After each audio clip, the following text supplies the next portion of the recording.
Digital Senior Citizen ID pwede nang magamit sa mga transaksyon sa Marina. Ay mabuti naman. Detalye na balita mula kay Tina Nolasco, RH9. Tita Tin, good morning. Good morning, Kuyang Angel. Eto good news dahil maaari nang gumamit ng digital ID sa mga transaksyon sa Maritime Industry Authority o Marina ang mga senior citizens at hindi na kailangang magdala ng physical na senior citizen ID para makipagtransaksyon sa ahensya.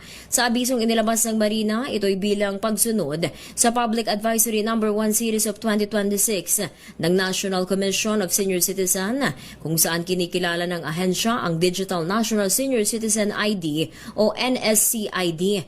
Kaugnay ito, inatasan ng Marina ang lahat ng kanilang opisina, kabilang ang Central Office at mga Regional Office na tanggapin ang NSCID sa lahat ng transaksyon upang mas mapadali at mapabilis ang serbisyo para sa mga nakatatanda. Ito si RH19 na Nolasco para sa DZRH, una sa Pilipinas, una sa Pilipino. Thank you, Tina. Maganda